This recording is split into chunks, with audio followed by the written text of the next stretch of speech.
Hello mga kaibigan, so sobrang init ngayon diri sa Pilipinas. So mag-iinit ako ng tubig gamit ito. So para maniwala kayo na iinit talaga ito. Halika dito. Maglalagay mo tayo ng tubig na init. Parang malamig. Ayan o. Malamig yan ha. Oh. Diba? So pupunta tayo sa labas. Doon sa labas pupunta tayo. Dito natin ilalagay. Ang sobrang init dito. Sis, mag-iinit ako ng tubig. Diba sobrang init dito. Kadira lang. Nilagay. Dito. Ano na sikat? Ba't pati ako? Dito lang, o di ba? Makita natin kung gaano ka-init dito. Oh. Diba sobrang init, alas 3. Ayan oh. Ilalagay ko lang siya dito, abangan natin lang ilang minuto kung iinit talaga yung heater natin. So dito lang ako mga amiga, nag-ready na ako ng kape ko at saka yung asukal. Ayan. Kasi inaantay ko pa na medyo mainit-init na rin siya.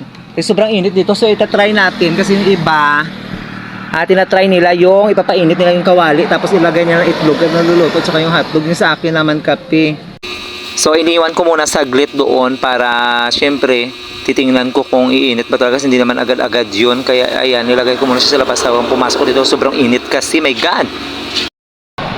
So ito na guys, antayin na natin na kumulo yung mainit na ano ba tawag nito? O kung mainit na yung ito, medyo mainit-init na rin siya. Ayan. Tsaka kita mo parang umuusok. Ayan.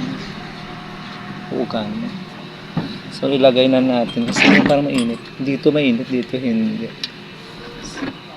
Pero umuusok na siya guys. Ay wow! Mainit talaga siya. Ayan oh. Hala.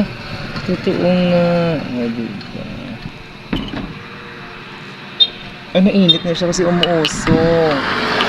Hello guys, malata mo kasi yung tubig na hindi mainit pag hindi siya na kaso ayan o ang init, diba? Niniwala na talaga ako na yung init ngayon. Nakakaluto ng kape, hindi lang itlog. Ayan ha, tested and proven niya. Oo nga, kasi init-init niya o saka umuusok talaga siya as in. Tikman mo nga. Mainit din, o diba? Aburi, matipla rin ako. See you in next vlog.